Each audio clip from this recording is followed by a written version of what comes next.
You ever have a moment that sticks with you? A moment so small, so ordinary, that you don't even realize right then and there that it's about to change everything? I do. And it all started with a sink. Just a stupid, leaky sink. I remember the sound, drip, drip, drip, like a slow, steady reminder of everything that was wrong in my life. It had been leaking for weeks.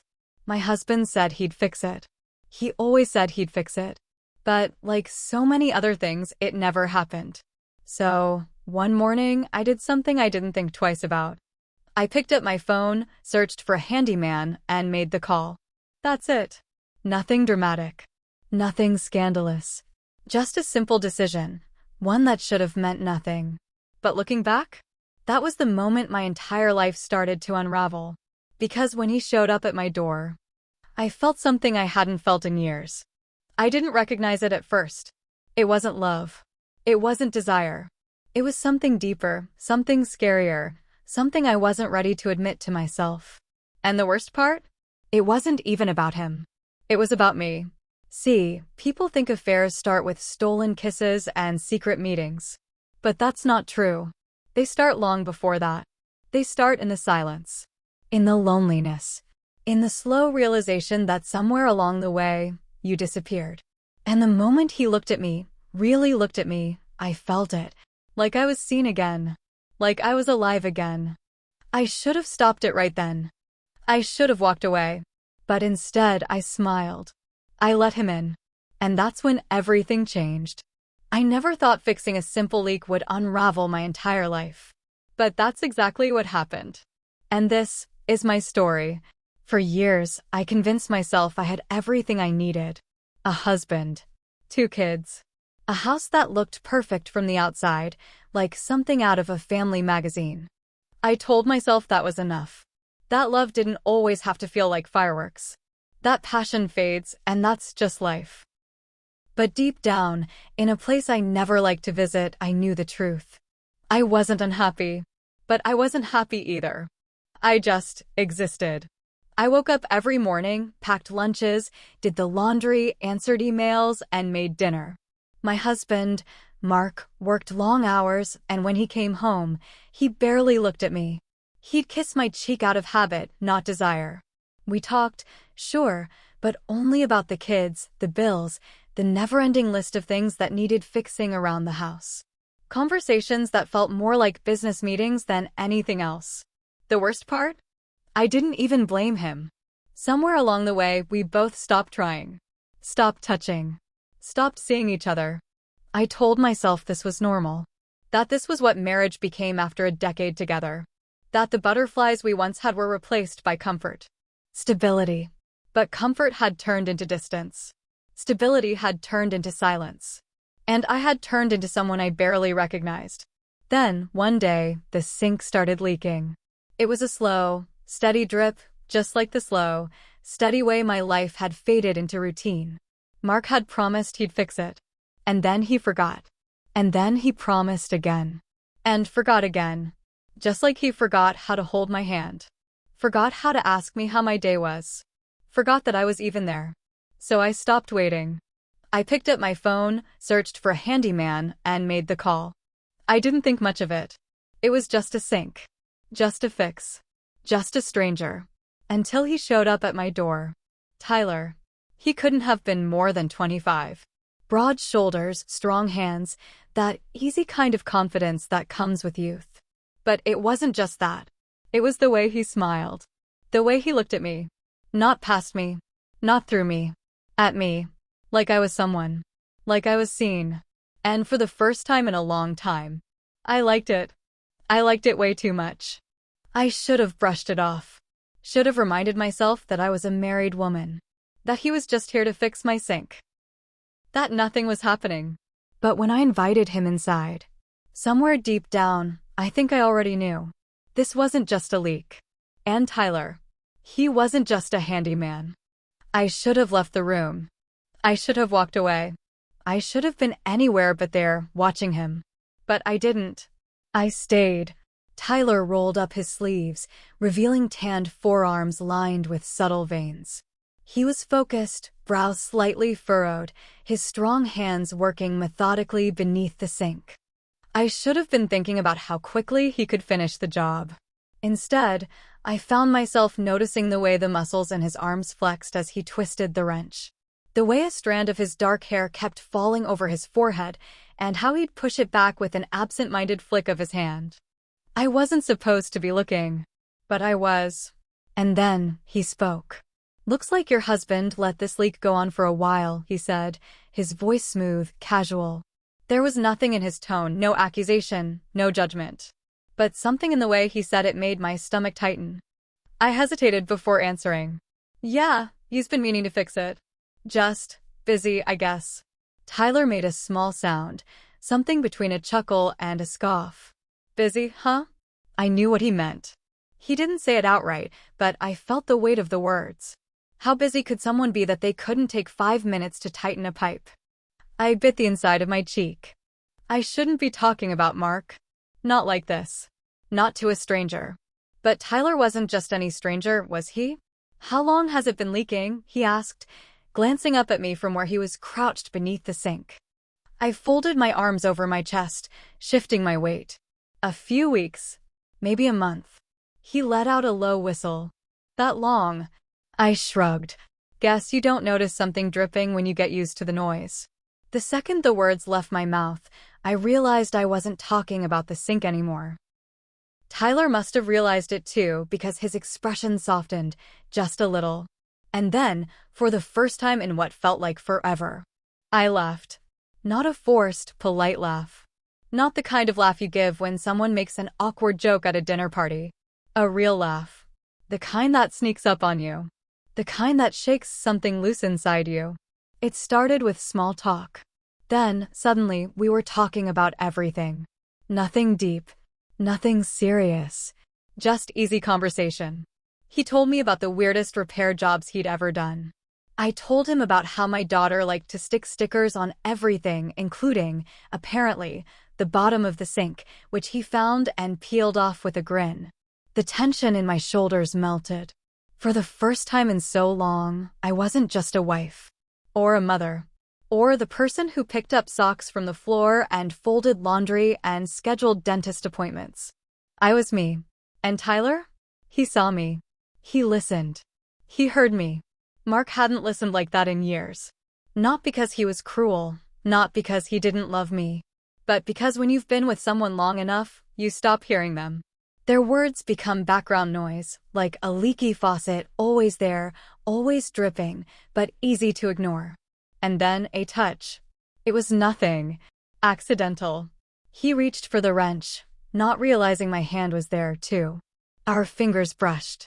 A fraction of a second. But it was enough. Enough to send a jolt through my skin. Enough to make me inhale sharply. And in that moment, the air shifted. It was thicker.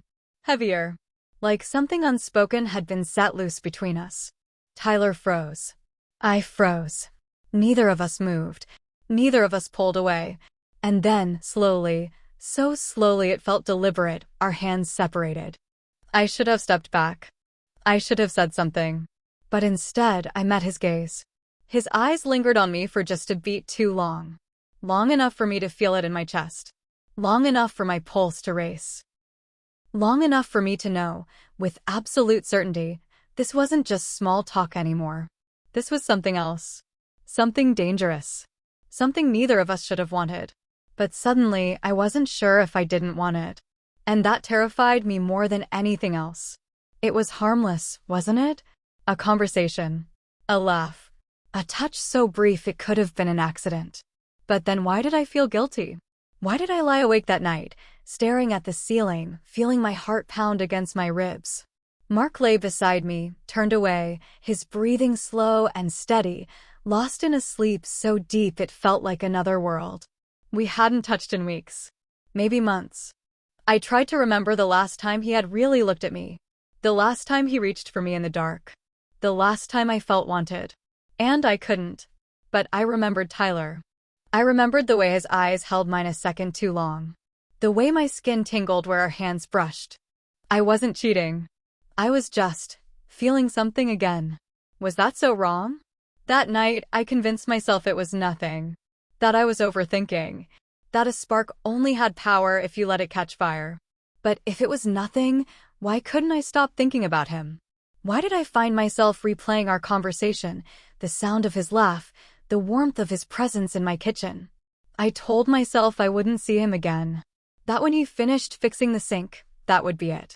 But the next morning, when I walked into the kitchen and saw the way the light hit the spot where he had stood, something inside me wavered.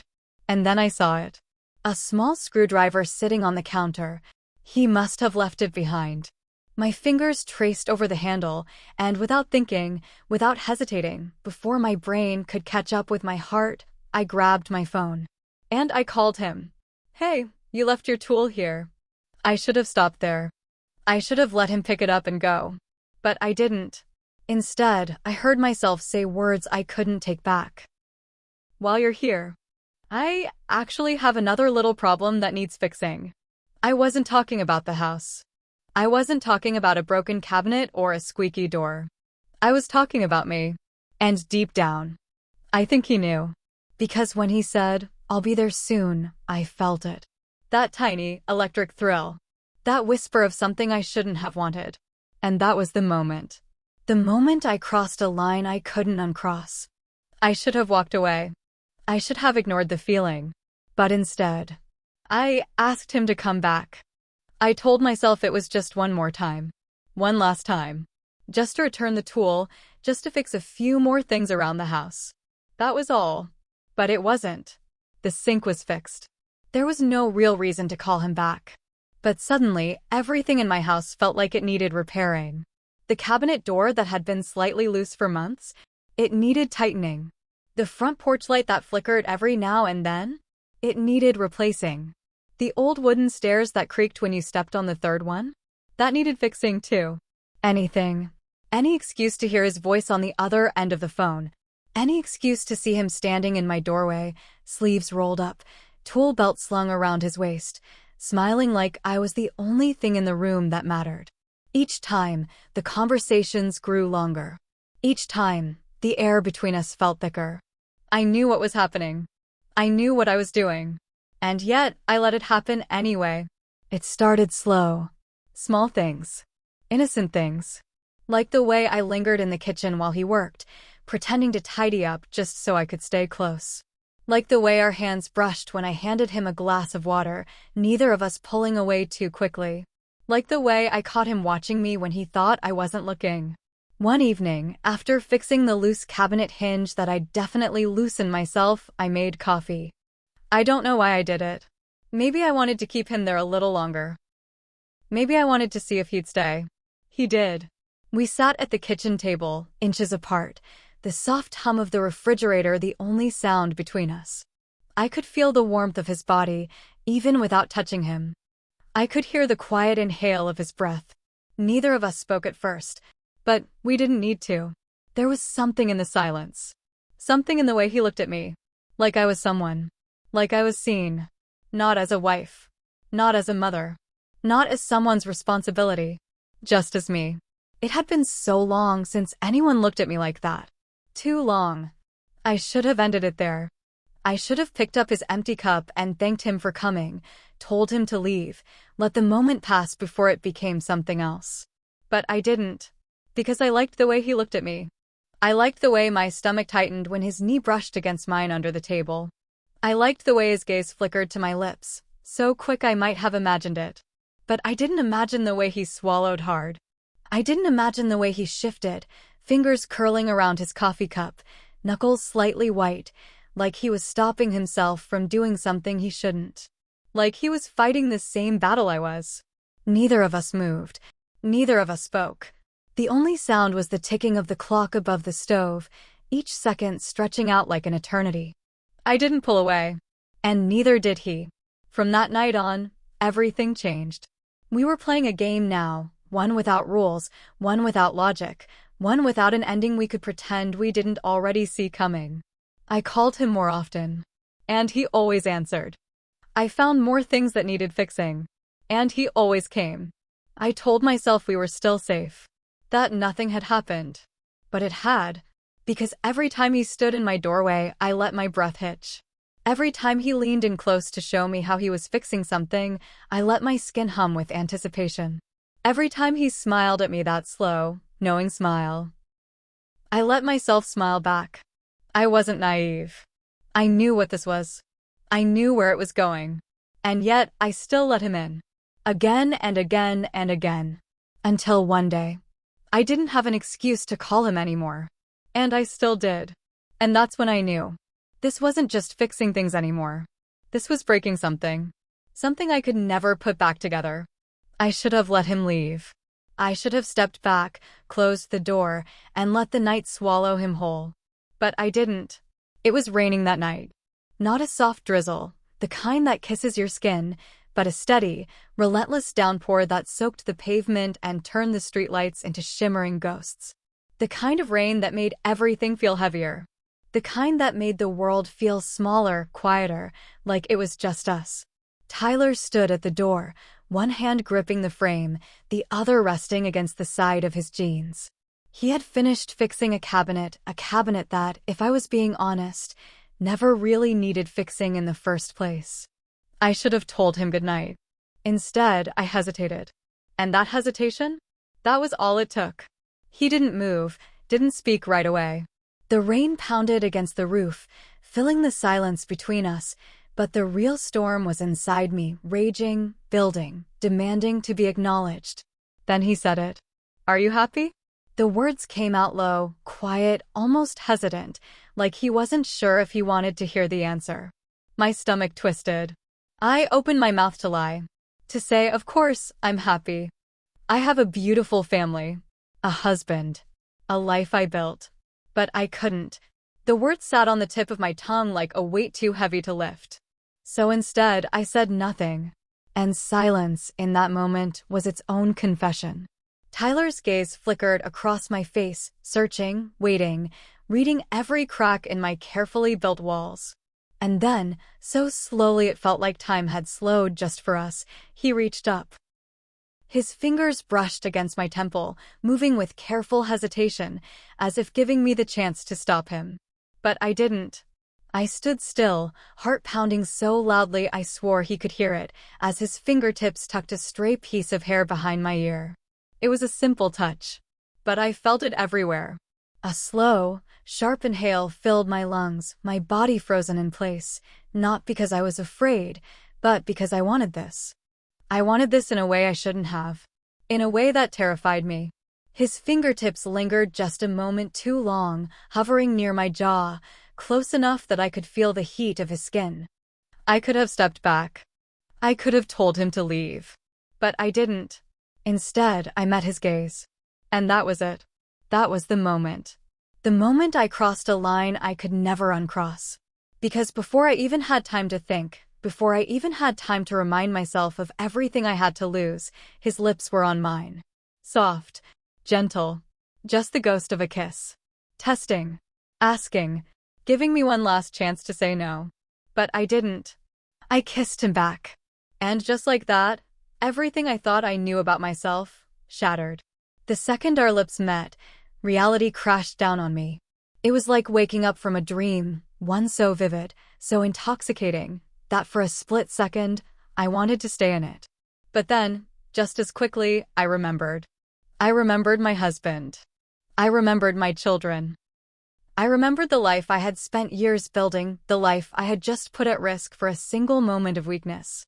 I pulled away, breathless, ashamed, terrified. Tyler's eyes flickered with something: regret? Longing? Maybe both. His lips parted like he wanted to say something, but he hesitated, his hands dropping to his sides as if he was resisting the urge to reach for me again. He started, but stopped. Shook his head. Let out a slow, uneven breath before finally whispering, "I'm sorry." His voice was rough, full of something raw. And it should have made me feel better. It should have reassured me that this was a mistake, just a mistake. But the way he looked at me? Like he didn't want to be sorry. Like he was afraid to regret it. That scared me more than anything else. Because deep down, in the part of me that I wasn't ready to face, I wasn't sure I regretted it either. I avoided him after that. deleted his number, ignored his calls, pretended it didn't happen, pretended I hadn't wanted it to happen. When Mark came home that night, I kissed his cheek, smiled like nothing had changed, cooked dinner as if my world hadn't just tilted off its axis. But everything had changed. I could still feel the ghost of Tyler's lips on mine. Still hear the sound of the rain against the pavement, the weight of his breath between us. My skin felt different. I felt different. I spent the next few days convincing myself that it was over, that I could forget, that I could move on. But I couldn't ignore the way my heart raced every time I walked past the sink. The way my breath hitched when I heard a car engine slow down near my house. The way I ached when I thought of him. It didn't matter that I was avoiding him. Because the truth was, he was everywhere. In my thoughts. In my dreams. In the spaces between the life I was supposed to be living. I told myself I had put an end to it. But deep down, I knew. This wasn't over. Not yet. I thought it would fade. That I could go back to normal. That if I ignored it long enough, it would disappear, like a dream dissolving with the morning light. But that's not how this works. You don't just unfeel something. You don't just wake up and erase the way someone made you feel, especially when that feeling had been missing for so long, you forgot it even existed. I tried. God, I tried. For weeks, I threw myself into my routine, clinging to the life I had built like it was the only thing keeping me from falling apart. I woke up early, packed the kids' lunches, smiled at Mark when he kissed my forehead before work. I cleaned, I cooked, I did the laundry. I had conversations with my husband about bills, about schedules, about what we needed from the grocery store.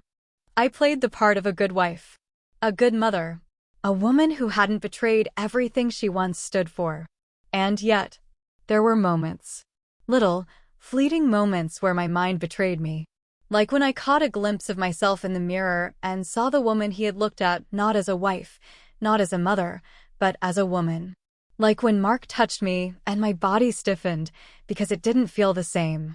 Like when I closed my eyes at night and the last thing I saw wasn't my husband's face. It was his. Tyler. I missed him. And that realization hit harder than the guilt ever had. Because I wasn't just a bad wife. I was a bad person. Because no matter how hard I tried to push it away, I wanted him. I wanted the way he looked at me. I wanted the way he made me feel like I was still something. I wanted the way my heart raced when he was near, the way I felt alive when he spoke my name. And wanting him? That was worse than the kiss. Worse than anything I had done. Because the kiss had been a moment. But this was a choice.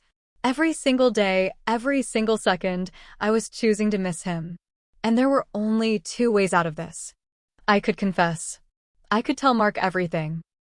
Tear my marriage apart, break the home we had built, ruin everything in the name of honesty.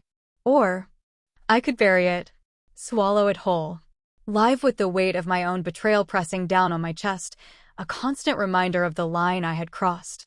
Two choices, both of them unbearable. And yet, in the end, I made mine. I chose silence. I chose him, but only in my mind. And the worst part? I knew this wasn't over. Not even close. Have you ever been caught between what you want and what's right? Between the person you're supposed to be and the one you secretly are? Between the life you built and the life you never knew you needed? Because that's where I was. Trapped. Stuck between two versions of myself. The woman who had spent years being the perfect wife, the perfect mother, the woman who followed all the rules. And the woman who had broken them. I never thought I would be this person. The kind of person who let a moment, a kiss, a feeling take control of her life. But the truth is, affairs don't just happen. They build. They start in the cracks, in the quiet moments of loneliness, in the spaces between conversations that used to be full.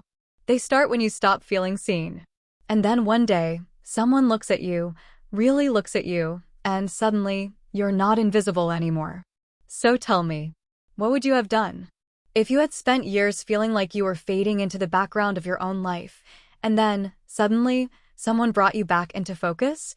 If someone made you feel alive again, would you have walked away? Would you have been stronger than me? Or would you have done exactly what I did? Because I want to believe I had a choice. That I could have been better. That I could have turned away, shut the door, let the moment pass before it became something I could never take back. But the truth is, I didn't. And now I have to live with that. So tell me, have you ever wanted something so badly, but knew it could destroy you? Have you ever had to choose between what you needed and what you knew would break everything? Let me know in the comments. Because I know I can't be the only one. And if you want more stories like this, stories that expose the raw truth behind love, loss, and temptation, subscribe now. Because trust me, this isn't even the end. Some mistakes can be undone. Others you carry forever. And this was the kind that never leaves you. I thought I could hide my secret. That if I buried it deep enough, locked it away inside the quiet corners of my mind, it would stay there, unseen, unnoticed.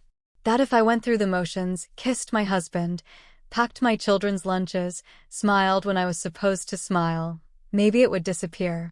But secrets? They have a way of slipping through the cracks, of finding their way to the surface, even when you don't mean for them to. Especially when you don't mean for them to. And mine? It was only a matter of time. At first, it was easy. Or at least, I convinced myself it was.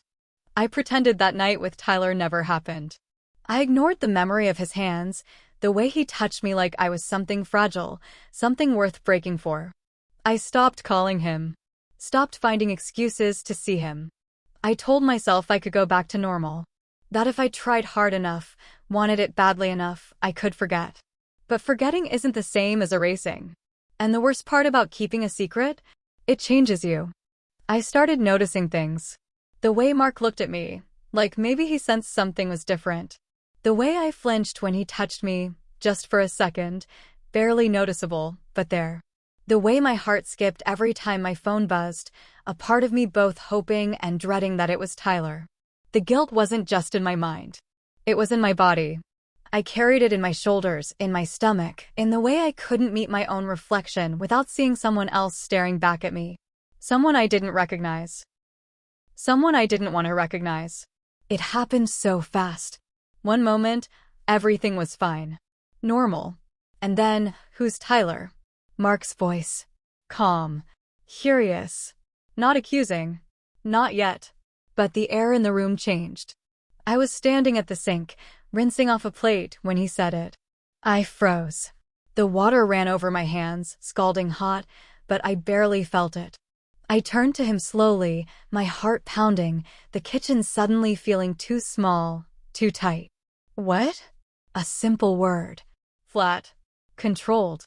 But inside, I was spiraling. I saw the way he was looking at me. Like he already knew the answer. Like he had been watching. Waiting. Like maybe he had seen something I hadn't meant for him to see. I forced myself to smile, to tilt my head in the way I always did when I wanted to appear casual. A handyman, I said, keeping my voice even. He came to fix the sink. Mark didn't say anything at first. He just watched me. Studied me. And in that moment, I realized something terrifying. He wasn't asking because he didn't know. He was asking because he did. Or at least, he suspected. And suspicion? That was worse than knowing. Because suspicion grows. It festers. It digs into the spaces between words, the silences between sentences, the way someone looks at you when they think you've become a stranger. He didn't press. Not that night. But the air between us changed. And I knew, deep in my bones, in the pit of my stomach, this wasn't over. Not by a long shot. After that, I started to notice him change. Mark watched me closer. He asked more questions. Small things. Where were you today? Who were you texting? You've been quiet lately. Everything okay? He never said what he was really asking. But I heard it. I felt it. And it terrified me. Because I knew the truth. Secrets don't stay buried. They don't just go away. They live in the spaces between conversations, in the things left unsaid, in the way someone looks at you when they're trying to figure out if they still know you. I had convinced myself that one kiss wouldn't destroy my life. That as long as I kept quiet, as long as I played my part, I could control it. But the truth? I had already lost control. Because this wasn't just a moment. This was the kind of mistake that lingers. The kind that waits. the kind that follows you home. And the scariest part? I didn't know when. I didn't know how.